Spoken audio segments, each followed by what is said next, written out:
In 1980, Mr. Museveni, alongside his friends and comrades, launched a war against the government of Milton Obote. They believed that the 1980 election was fraudulent. They believed that fighting the Obote regime was going to bring about change that all Ugandans desired. And indeed, so many Ugandans supported the cause of Mr. Museveni alongside other people. Among many things he promised, he put them under what he defined as the 10 points program of the National Resistance Army then. Issues like democracy. He wanted to ensure that Uganda is governed by a democratic rule. To ensure security and safety of all Ugandans. Consolidation of national unity and elimination of all forms of sectarianism. Defending and consolidating national independence. Building an independent, integrated, and self-sustaining national economy. Restoration and improvement of social services and rehabilitation of the war-ravaged areas. He said, number 7 was elimination of corruption and misuse of power. Redressing errors that had resulted in the dislocation of sections of the population and improvement of others. Number 9 was the cooperation with other African countries in defending human and democratic rights of our brothers in other parts of Africa. And number 10 was following an economic strategy of mixed economy. Almost 40 years since Mr. Museveni ascended to power in 1986, Uganda is in complete turmoil. We are teetering on a brink of complete collapse. We're living in a failed state. No question and no doubt whatsoever. He's become the law and the law has become him. While he's been in power, when he came to power, he said the problem of Africa are leaders who overstay in power. He's almost clocking 40 years. And of course, we understand how he went back and tried to rewrite history by claiming that when he made that statement, what he meant was leaders who overstay in power extra-constitutionally. And indeed, this is how he's been able to consolidate power. Reports over reports reporting how our elections have not met the bare minimum of a free and fair election. And as a result of his desire to consolidate and stay in power, it has led to tremendous fight from patriotic Ugandans who wish for a better country. And as a result, so many of our people have died. Many have been maimed, and others have decided to flee the only place they call home in the world. One of them is Mordecai Murisa, who's speaking behind a microphone. So we're going through a liberation struggle that has been fought by so many people, from the likes of Kaida to we can go back to Ben Chwanuka. We can come to Kaida. We can look at the likes of Kawanga Semwogedere, retired Dr. Kano Chiza Besigye, retired Kano Dr. Chiza Besigye, the likes of Mugisha Muntu, and so many others. And now, Robert Kyagulanyi Ssentamu being the leader of the opposition in Uganda. I had a privilege. I've had a number of privileges of interviewing him. And while he was attending the National Unity Platform Convention in Chicago, I had a sit down with him to ask him a few questions, trying to dig into his optimism and what he thinks about the liberation struggle. Is it feasible? Is it possible? Can we continue dreaming with what we have seen happening to our people? All these are questions that I asked him. What does he say about the cynics? Folks who have said, believing that you can defeat Museveni is a far-fetched dream. After all, he became the law and the law is him. He has personalized all the institutions from, all forms of government, from the judiciary, executive, and the legislature. They say, you cannot do it. Bobi Wine responded to all these questions coherently And this is the interview I'm going to be playing you. So what am I trying to say? Sit back and relax and enjoy. But before I play this interview, how about I come back and we go? You're watching Mordecai Marissa Political Commentary. Please consider subscribing to help grow Uganda's Voices of Struggle ecosystem. Thank you. For folks who might be watching me for the first time, my name is Mordecai Marissa. I used to work on radio and TV in Uganda. A wonderful job I really loved. I earned my bachelor's degree in journalism and mass communication. Loved the job. I wanted to be in a place where history is made. I wanted to report truth, to contribute to my country. Only to realize that Uganda wasn't the right place to do that, unless you risk dying. And maybe I could have said, let me die for this. But I believed that probably I could continue contributing to the liberation struggle in my country while I'm away. And this is what I'm trying to do. It is funny that even saying these, some folks are watching me and saying, oh my, if he ever comes back to Uganda, he must write his will fast. That shows you how dangerous our society has been poisoned by Mr. Museveni. But hey, enough about my profile. I just thought that, some people may not know who Mordecai is. I'll let you watch this interview. And on the end, I'll come and make a little bit of a commentary about what has been discussed by the president himself, Robert Kyagulanyi Ssentamu, the president of the National Unity Platform. Thank you so much for waiting for this long. Let's do it. All right. Good morning, good afternoon, and good evening from wherever you're watching from. My name is Mordecai Marissa. Happy once again to share this platform with a very wonderful man that needs no introduction. But for maybe someone who might be watching it for the first time, I'm with the president himself, Robert Kyagulanyi Ssentamu. Happy to see you, sir. Pleasure is all mine, sir. After so many years. Absolutely. Yeah. I want to start with saying thank you so much for the sacrifices you make for our country and for the motivation and inspiration to us all. Well, I think other people should be thanked more. I'm only a culmination of all their efforts. Yeah. So it's too much credit being given to me. I would rather it's given to those unsung heroes. Yeah. That's very humble. Well, let me start with asking you about the journey of our struggle for liberation.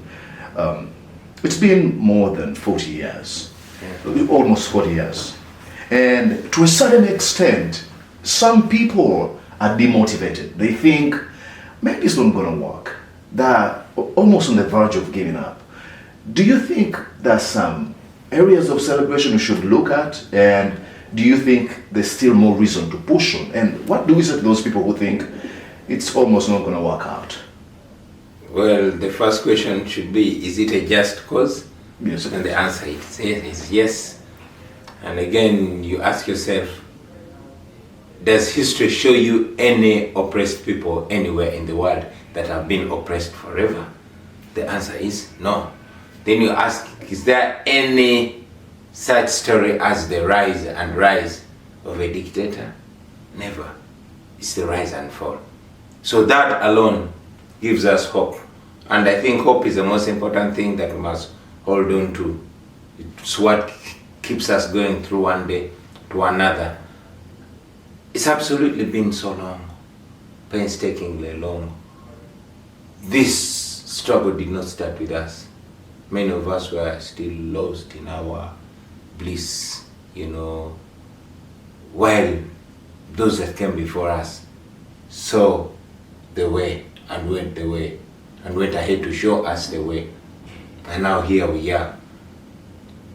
That alone, that those that started did not give up and handed over the baton to us, is reason that the struggle, is reason for us to recognize that the struggle is not a sprint, it's a marathon, and we must keep going. True, many people are disheartened, many people are frustrated, many people are demoralized, many have given up because they've seen their friends die, go to jail, tortured in the most humiliating ways. Some have run into exile, like yourself. But the struggle continues. So for me, I am hopeful. Hopeful for some few but very, very, very paramount reasons. The fact that many people are awakened, the fact that people refuse to give up. Not giving up is victory. Not giving up alone is victory. So yes, you ask me whether there's reason to celebrate. Absolutely. We are not where we want to be, Mordecai, but we are certainly not where we used to be. The fact that you and I are meeting and you're not interviewing me about my music, you're not interviewing me about business or about how to build a business empire, but you're interviewing me about the future of Uganda. That alone is a success. To see that a one Eddie Mutwe, a one Aitawa, a one Gaddafi, and all these other young men and women who used to talk about how to pickpocket, or Arsenal and Manchester United, or which boxer is the best now, they're talking about the future of Uganda and discussing parliamentary affairs. That is victory. So yes, these small victories are worth celebrating as we struggle for the big one. I've always told my comrades that we should not wait for full liberation and freedom for us to celebrate, because some of us might not even cross the finish line. But we choose to celebrate all along the way, to celebrate the fact that we are not giving up, to celebrate the fact that one day, whether we are all together or we are not all together, but one day the people of Uganda will be free. So that is reason enough to celebrate.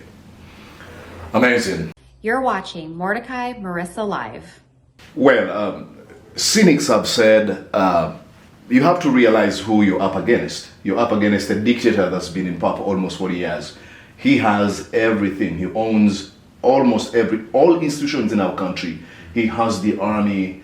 Then they're like, you can't. You have to wake up from a slumber. They think that probably we're sleeping. We cannot do anything because he's got everything. That's what Milton Obote told him. That's what Goliath told David.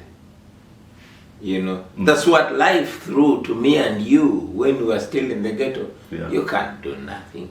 Here we are. You know, here we are. Yeah. So, all the demotivating words in return motivate us.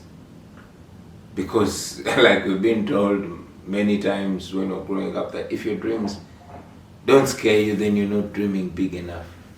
Yeah. If your dreams don't scare you, then you're not dreaming big enough. Yesterday when you were giving a speech, you made a very, very clear statement. You didn't miss any word. You said that as we struggle, as we express ourselves, we should do it respectfully. Yeah. We cannot give what we don't have. Yeah. There's some folks who are they're not willing to calm down. They're not willing to tone down their, the frustration, their anger.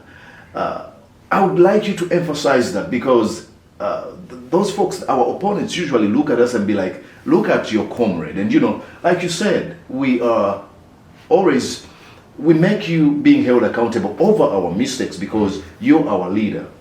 So what would be your message to those folks out there who think that by saying the most outrageous things will be the one probably that will bring freedom? For clarity, Mordecai, I did not say tone down your anger. Oh. No, be angry. Yeah. Very, very angry. And please go ahead and express that anger. But while you're at it, be cautious that you are a representation of all of us. We are angry, very angry. But we must not allow the anger take the best of us. We must not allow our anger take over our ability to make a case for ourselves.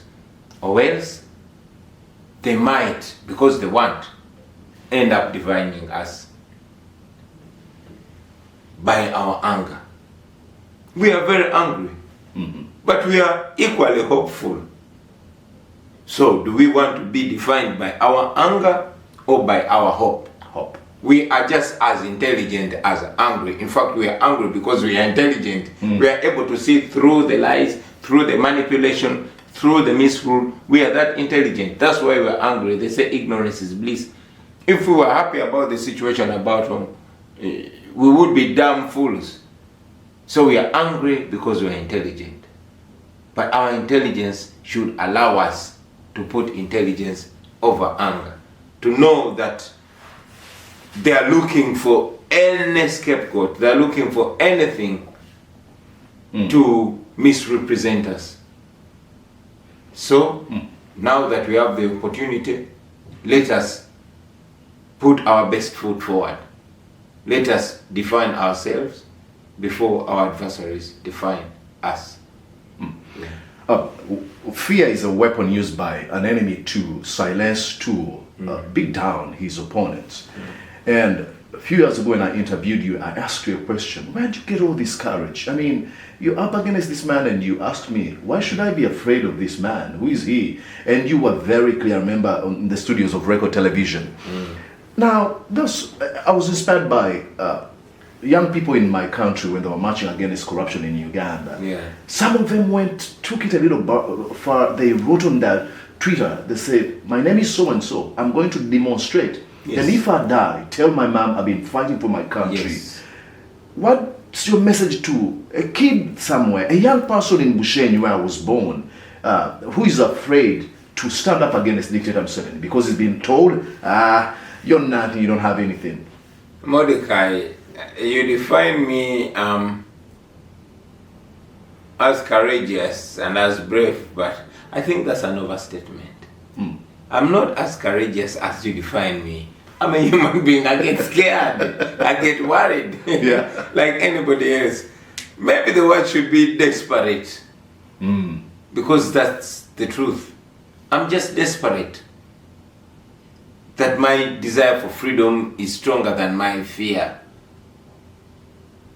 I'm smart enough to know that whether afraid or not, there's no survival if I don't stand up. I gave you an example yesterday about our brothers and sisters in Chitezi, who are estimated to be in the hundreds that have died, covered by garbage. None of those was fighting Museveni when they faced the most humiliating death. No.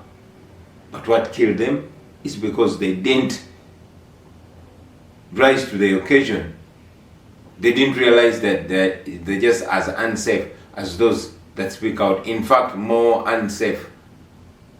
So, like I've shared it before, that it is dangerous to speak out against bad governance in Uganda, but it's even more dangerous to keep quiet about it, because you'll die without even having the honor of putting up a fight, you know. Dying in such a way you don't even go to heaven. I think. I don't want to I don't want to claim that I know so much about heaven. Yeah. But I believe that every human being with dignity must put up a fight against anything that dehumanizes them. So it's not bravery. It's running out of options. What do I say to the young people out there? Man, those young people challenge me. They challenge me. Oh. I honor them. I respect them. Those young people, many of them have the privilege to be coming from what some Ugandans define as the privileged tribes. But they put all that aside. They are tribeless. Some of them are privileged to come from good families. Their parents are not broke. They have school fees. They've been able to go through school. But they see the kind of country they are living in and they say, no man, this is not what we are educated for. So they rise to the occasion and speak out. Young people that are not even seeking political office, because very unfortunately, in many ways, the people that tend to come up to represent people, majority of them tend to be eyeing political office. And that seems to be their motivation. But these young people, looking at what motivates them, just wanting a better, corruption-free country, I salute them. Those young artists that speak out, knowing that It's risky for an artist to speak out. They speak out. They challenge us, their seniors, to speak out even more. I have nothing but respect for them and encourage them that what they're doing is moral and they will never regret it, and they're standing on the right side of history. And when 10, 20 years from now, when we're recollecting the history of Uganda and the struggles for freedom and liberty and democracy, their older selves or their children will be proud to carry their names. Because history is being written in real time, in color, and in motion picture, unlike in the past. So I salute you guys, and you're doing the right thing. You're not wrong at all. Yeah, well, it's obvious, everyone knows that you won the 2021 election, and we headed for 2026 election. Cynics again and optimists have always come out to say, if you won the 2021 election and is going back to 2026 elections, isn't that a wastage of time? And according to sources, the National Unity Platform will participate in the 2021 election. Should we participate in this election? My advice to any leader whose only resource is the people is that engage in every event that involves the people. How you engage in it is a different story, but engage in them. You clearly know that if Museveni has no competition, he's intending to bring another Katumba or another. He has a lot of stooges that he uses. So we hesitate to leave the people of Uganda in space. But also, we must know that an election alone is not the answer. If you are planning to just go into an election and get elected, unless if you just want to become a councillor, MOP, mayor, etc. But if we are to tilt the entire political landscape, then we have to aim for the man that has made himself God. An election alone is not enough. We have to do much, much more than just an election. You know, organize, mobilize, agitate, and then take action. What kind of action? I'll say the necessary. Yeah. Well, as we get to an end of our interview, now that you talk about an election, let's look at the opposition. There's some sort of bickering that is never ending, very unending. What opposition? I'm referring to the political parties. No, that's I don't agree with that. I don't subscribe to that. Yeah. First, we don't look at ourselves as the opposition, because we are not. We won the election. We are the option.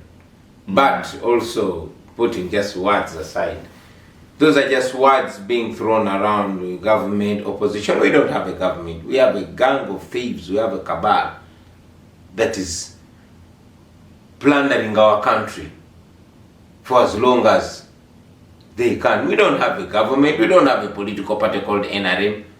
That's just a gang of thieves. What political party rules a nation for 40 years and does not even have one property that belongs to that political party? Where is their headquarters? They don't have, yeah. You know, how do they make their decisions? No, this is a family thing. Museveni, his wife, his brother, his son, his son-in-law, his daughters, etc. It's just a cabal. And of course, a few hangers on that are benefiting from this plunder. Equally, we don't have what one would call an opposition. No, we just have forces of change. And forces of change are not necessarily the so-called political parties. No. Forces of change doesn't necessarily mean the so-called opposition political parties. No.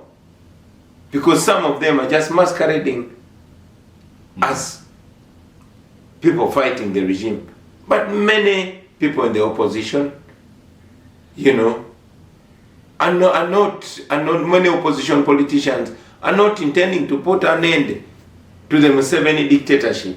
No, they are only trying to elevate their status in that dictatorship. And, you know, for as long as it benefits them, for as long as it sustains them, they won't want the situation to change. They don't want to disorganize things, you know. Many have said it some time ago that many leaders in the opposition are only concerned about their position. And they will fight any composition that threatens their position. And that is true. So for us, we like to look at it as forces of change. And these forces of change, yes, some of them are in the so-called opposition parties.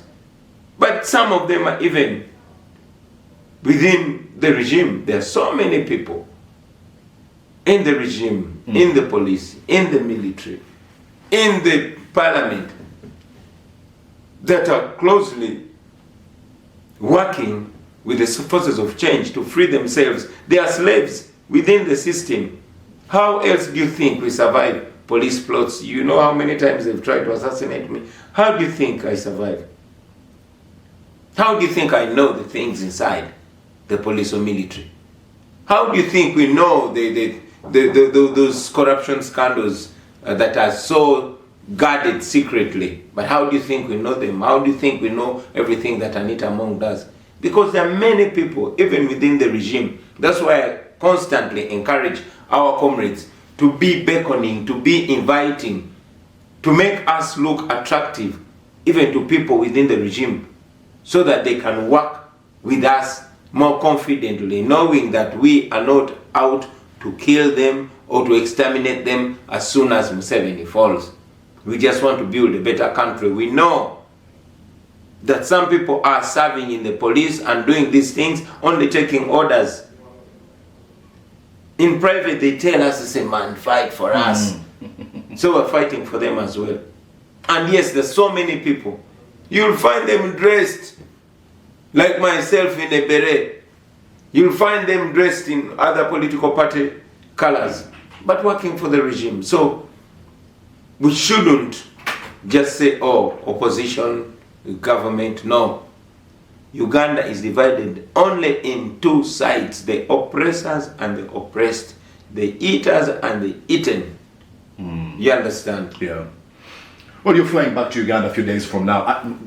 Actually, alluding to what you said, I think you made a very, very deep statement. You said, we have a political party, but we're not a political Absolutely. party. And that was very deep. You're flying back to Uganda a few days from now. I've seen comments on, of people who be like, are you going to change the government of Uganda from Chicago? Are you going to change it from Canada?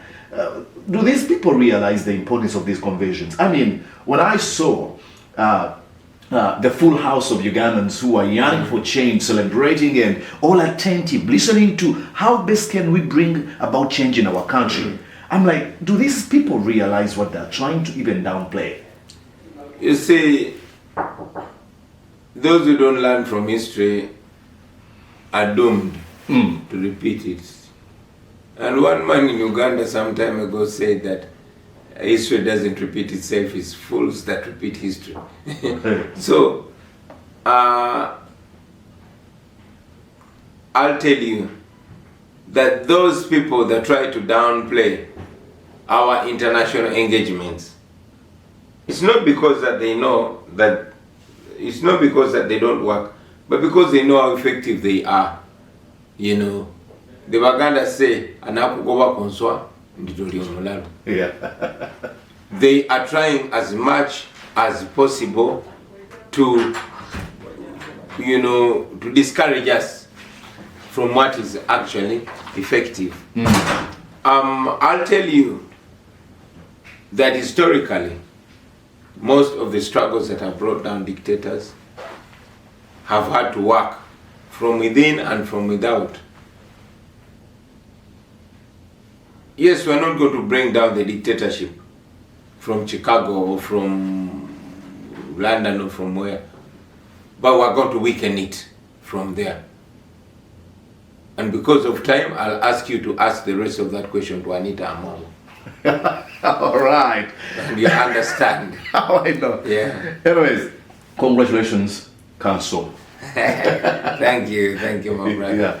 Yeah, that's a wonderful time with President Robert Chagulanyi Ssentamu, the president or the principal of the National Unity Platform. It's always a pleasure having you, and I promise, this is a promise to you, I'll continue using my platform to advance the cause, the ultimate cause. Thank you very much, Mordecai. I must salute you for communicating, even when angry, for communicating in a moral way, in a convincing way, for giving a positive image. We need that so much. Young people like yourselves, we need to present ourselves as worthy and able of leadership. You know, back then, it is young men and women of 20s, 30s, and thereabout that changed their countries. So nobody is too young to do what's right. And again, nobody is too young. Nobody's young enough to justify doing wrong. I want to encourage all our comrades to come out, use their platforms to say the right thing. You're not doing this for me, you're doing this for you and your people and your nation. And if we all do this, we can save our country. We had to come together like this to defeat HIV/AIDS. Yes, we've not completely annihilated it, but we're on the way. It is when we come together as a generation to change our destiny. Morality is on our side, the law is on our side, history is on our side, and God is on our side. It's only us that have to be on our side, firmly, and we shall win. So I salute you, I salute all people out there. Go right ahead and use your platforms and own it up. Speak with authority, because you are a Ugandan. You have a stake in this country. This is your home. So don't undermine yourself. Don't downplay yourself. Be confident. I can only tell you this with no fear of contradiction, that we shall win. We shall. We, the people of Uganda, shall win, and we shall be free, and never again shall we be defined by our tribes or by our religions, but by the fact that we are a nation that came together 62 years ago in 1962 to build a country that would make life better for the future generation. What future generation was being envisioned? You and me, and our children and our grandchildren. That is a dream that was dreamed by our forefathers and mothers. That's a dream that must be fulfilled by us, by the grace of God. Thank you very much. Thank you so much. This is Mordecai Murisa TV. You know, when I left mainstream media, I decided... Nakula da TV. TV ya Mordecai Murisa. Very glad to be here on Mordecai Murisa TV. Omanyi jajja wange mrodokai. Okakasa. Kati jajja wange so. Kola mani mugonvu nnyo se. Kitegedde. Thank you very much. I want to believe that you really enjoyed that conversation. Short conversation, but at least I want to believe it gave a few answers to the question that you held. Let's try to go through some of them. Listen to when I said thank you so much, for the sacrifice and for the motivation and inspiration, only for him to cut me short and say, well, I think other people should be thanked more. I'm only a culmination of their efforts. It's too much credit to me. I would rather be given to those unsung heroes. That's a special appreciation to you. Now, that's leadership. Usually folks want to toot their own horn, to say, you see me. He says, no, there's somebody who deserves credit more than I do. And then he answers coherently the question about the people who are being demotivated, who are on the cusp of giving up. Says, you should ask yourself only 3 questions. And one of the questions is it a just cause? Just like he says, yes, it is. Does history show any oppressed people anywhere in the world that have been oppressed forever?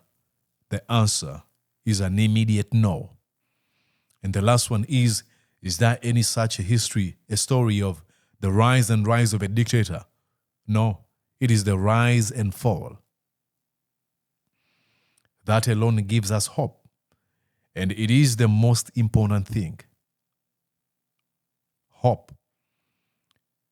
That hope, that's where we hold. That's where we're holding ourselves onto.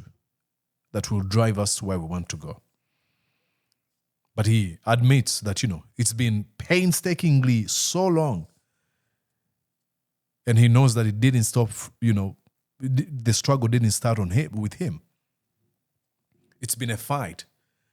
But the fact that folks didn't give up, when they realized that probably they were getting old, they were able to pass on the torch onto him. We cannot give up on the price that has been paid by people who came before us. He goes on to talk to the disheartened, the frustrated, the demotivated, demoralized, those ones whose people have been killed, jailed, tortured, and us who have run into exile, but not to give up. And he makes a very important point that we might not be where we want to be, but we are not where we used to be. The fact that we could have a conversation, the fact that we can raise our voice and some countries listen to what we are demanding for, at least that shows a little bit of progress. And sometimes that's all that matters. And so many other things that he went on to comment about. Asked him about the importance of the diaspora.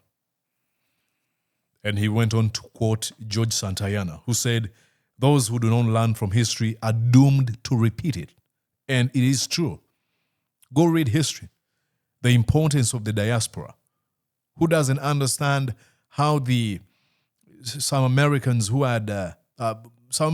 and how they helped the French from getting rid of the autocratic leaders? Who doesn't understand how Ugandans organizing in Tanzania hoped to get rid of Amin? Who doesn't know how Museveni was hoped by other countries?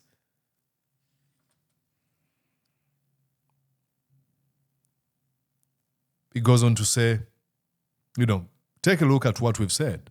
You can ask, if you don't believe that, the diaspora works, go on and ask Anita Among what the noise from people in the diaspora has caused to her. Morality. It demands for us to rise up to the occasion, not to embarrass ourselves when we are trying to raise a point. But one thing I do really like of all things he said was about addressing the issue of the bickering within the opposition. Saying, no, we do not have a government. We have a gang of thieves. It is a cabal. And indeed, it is a cabal that is plundering our country. But he knows that the opposition has folks who are just masquerading as opposition, but are serving the interest of Mr. Museveni and his minions. But he realizes that, voices of change and, forces of change, members of the forces of change are everywhere.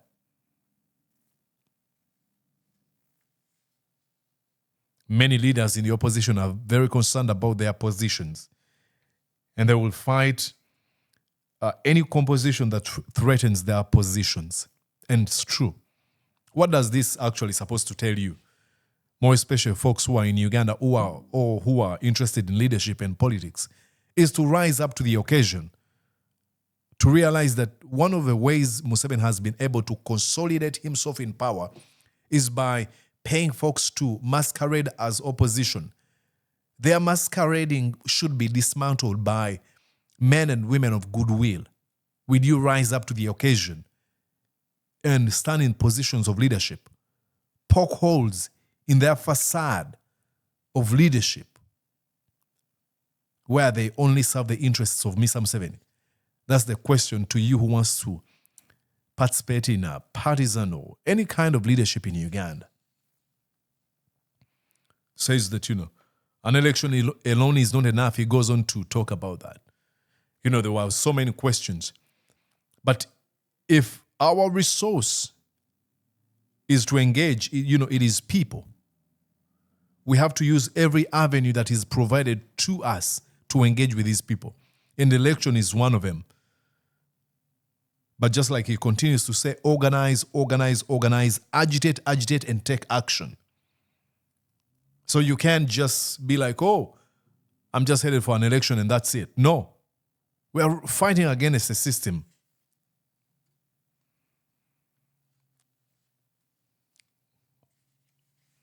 He goes on to comment about the cynics and pessimists. When I asked him who said that, we don't have what it takes. The opposition doesn't have what it takes to dismantle the Museveni regime.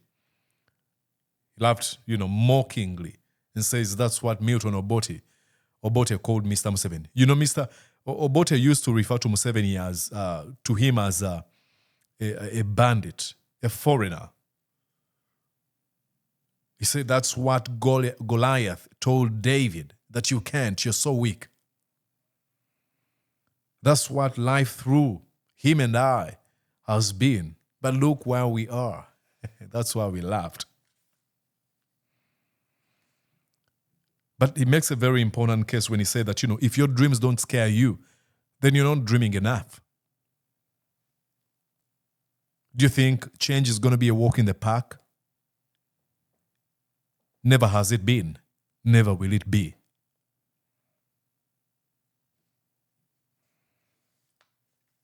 And then when I asked about anger, he makes a very important point.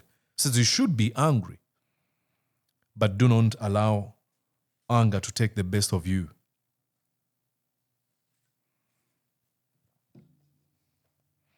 He makes a very important thing here, a very important point when he said, even when you die, it's very important to die in power. There's a difference between dying and perishing. Those ones who die fighting, it's called death. Those ones who do not fight perish. Well, this was a wonderful conversation, and I hope, you took a thing or two and may you use it. Now, what I would do is I'll try to translate this conversation for my Uganda community. Abagala Uganda, nja kugikyusa nzize mu Luganda kigambo ku kigambo. Bwe buzibu okuba n'ennimi ennyingi mu ggwanga tutegeera bani b'oyogera nabo. But I hope ab'Oluzungu have been able to cater for you now tujja kuzaako ab'Oluganda. Do one thing here. Please consider subscribing. That's one way of supporting. Just like the president has told you, tune in and subscribe to Mordecai Murisa TV. This is my TV. Like, share, comment, subscribe.